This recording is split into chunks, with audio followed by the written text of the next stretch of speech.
రూపాయి ఖర్చు లేకుండా మూర్తి స్టోర్ సిటీలో ప్లాట్‌ను పొందండి. 1 plot free for every 10 plots sold. ఉచితంగా ప్లాట్‌ను సొంతం చేసుకోండి. అంటే మీరు ఒక మాట చెప్పారు ఒక ఇంటర్వ్యూలో నాకు బాగా గుర్తుంది. నాతో పాటు ఆయన కూడా ఇంటర్వ్యూకి కూర్చుంటే మీరు నన్ను దొంగ అని చెప్పేస్తారండి. అంత బాగా చెప్తాడు కథ అని.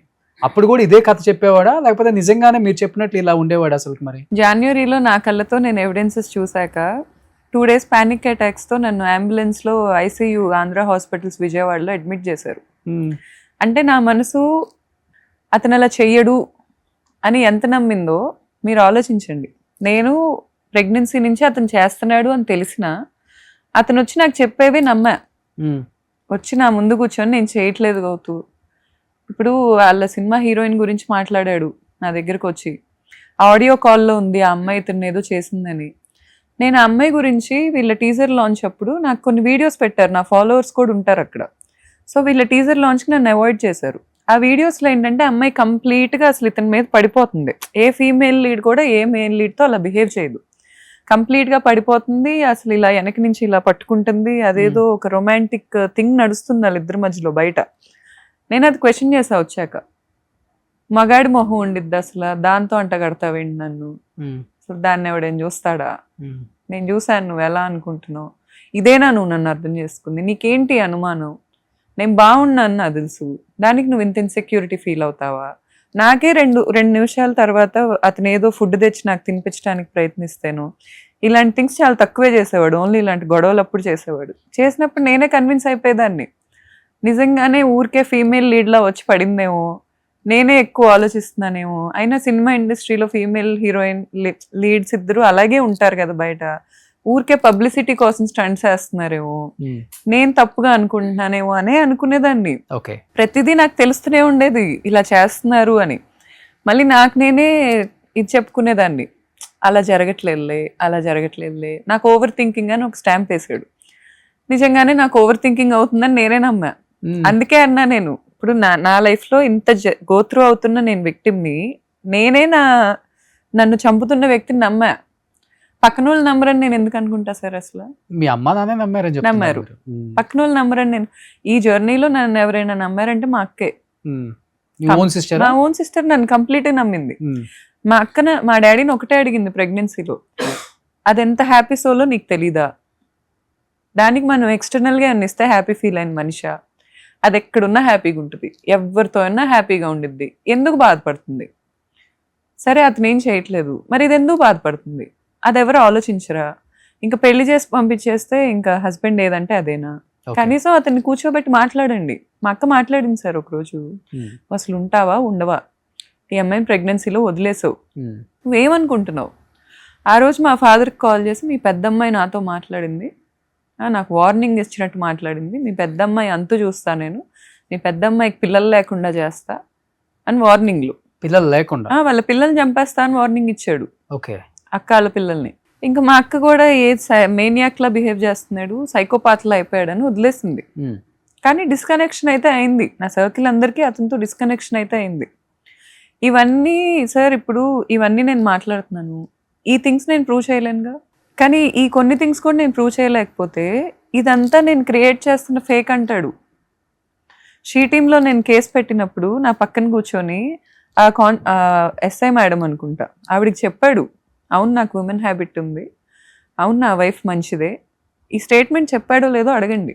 నా వైఫ్కి ఎలాంటి హ్యాబిట్స్ లేవు, నా వైఫ్కి ఎలాంటి వాళ్ళతో ఎఫైర్స్ లేవు, నాదే తప్పు, నేనే ఇలా అయ్యాను, కానీ నేను మార్చుకోలేకపోతున్నా, నేనేం చేయాలి అని అడిగాడు. ఇప్పుడు ఇతనికి అంత హానెస్టీ ఆ విషయంలో ఉన్నప్పుడు అసలు కంటిన్యూ అవ్వాలి అంటే నాకు ఇష్టం లేకుండా నేను ఎలా అవుతాను సార్? అవ్వలేను కదా. మా అక్క నమ్మలేదు కాబట్టి, మా అక్క ఒక్కతి ప్రెగ్నెన్సీలో నా పక్కన తోడుంది. శ్రీమంతం రోజు ఫోటోషూట్కి చాలా బతిల్లాడాను సార్, నాతో ఫొటోస్ దిగు అని.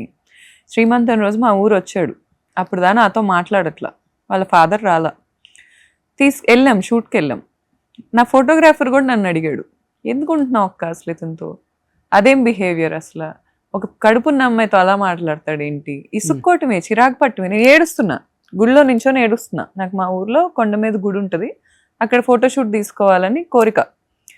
నేనేం అడిగానంటే, ఇలా బంప్ పట్టుకొని ఫోటో దిగు, ఇలా వెనక నుంచి పట్టుకో, నువ్వు కూడా మన ఇద్దరం ప్రెగ్నెంట్ అయ్యాం మహేష్, నేను ఒక్కదాన్నే కాదు, నీకు అర్థం కావట్లేదు అది, నువ్వు కూడా మనం ఇలా లవ్లీ పిక్చర్స్ తీసుకుందాం, నాకు నీతో ఫోటో దిగాలని లేదు, నువ్వు అది కోల్పోయావు, నాతో ఫోటో దిగే అర్హత నువ్వు కోల్పోయావు.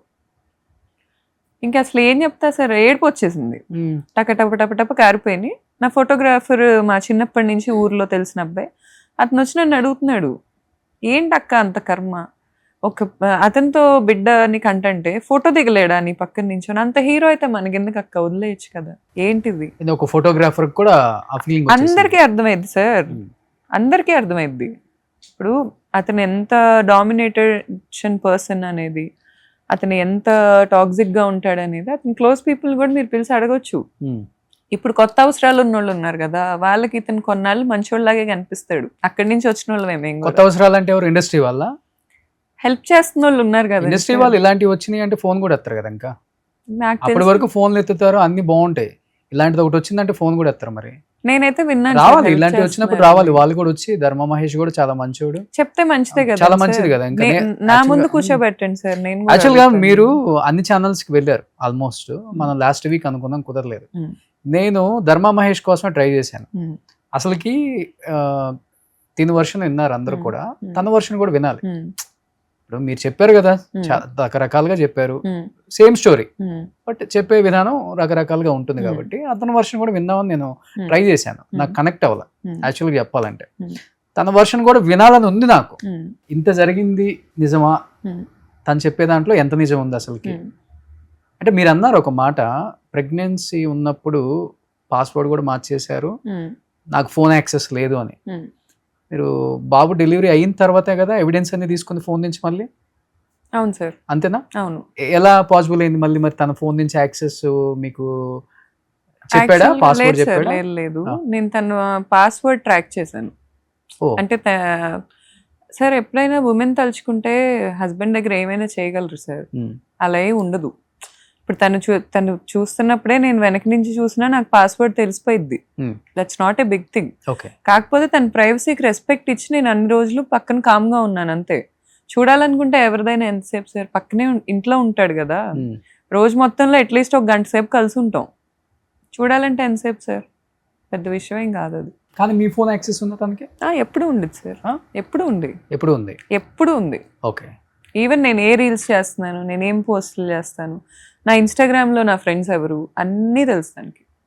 నా ఫ్రెండ్స్ మీటింగ్స్ కూడా నాకు ఇంట్లోనే జరుగుతాయి. ఓకే. అందరూ తెలుస్తానికి నా సర్కిల్ అంతా అతనికి క్లోజే. కాదు గౌతమి గారు, మీది మొత్తం ఓవరాల్ గా లవ్ గానీ మ్యారేజ్ గానీ ఎంత అండి? ఎన్ని ఇయర్స్ అయింది మొత్తం? 2019 మ్యారేజ్ సార్. ఓకే. దానికన్నా 2013 నుంచి 13, సో ఆల్మోస్ట్ ఒక 6-7 ఇయర్స్, మొత్తం 13 ఇయర్స్. ఈ 13 ఇయర్స్ లో మీకు ఎప్పుడు అనిపించలేదా ధర్మ ఇలా అమ్మాయిలతో తిరుగుతాడు, లేకపోతే ధర్మ ఇలా అఫైర్స్ పెట్టుకొని పెళ్ళైన వాళ్ళతో కూడా అఫైర్స్ పెట్టుకుంటారు, లేకపోతే ఇలా మీరు అన్నారు యాంగర్ ఇష్యూస్ ఉంది అని చెప్పేసి, ఈ 13 ఇయర్స్ లో మీకు ఎప్పుడు ధర్మాలో ఇలాంటి ఏం కనిపించలేదా? 13 ఇయర్స్ తర్వాతే స్టార్ట్ అయినాయా మరి? లేదు, నాకు తను పరిచయం అయినప్పటి నుంచే దానికి యాంగర్ మేనేజ్మెంట్ ఇష్యూస్ ఉన్నాయి. ఓకే. కానీ నేను అవి యాక్సెప్ట్ చేస్తూనే వచ్చా.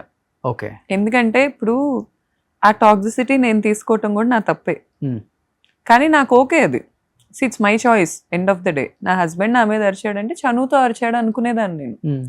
సార్ ఇప్పుడు అతను కూడా వెళ్ళి కోపం రాగానే అందరి మీద అరవలేడు కదండి సార్. ఇంట్లో ఉన్నప్పుడు ఏదో అది తీసిరి కొట్టాడు అంటే ఎన్ని గోత్రం అవుతున్నాడు, బయట ఎన్ని చూస్తున్నాడు, పాపం ఒక్కడే మగాడు బయటికి వెళ్ళి ఎంత కష్టపడుతున్నాడు, ఎక్కడ ఫ్రస్ట్రేషన్ చూపిలేక ఇక్కడ చూపిస్తున్నాడేమో, ఏమైద్దిలే నేను కూడా ఇన్స్టెంట్గా రియాక్ట్ అయ్యేదాన్ని, ఎందుకు ఇంత కోపపడుతున్నావు అని. కానీ నెక్స్ట్ పాయింట్ నేను కన్విన్స్ అయ్యేదాన్ని.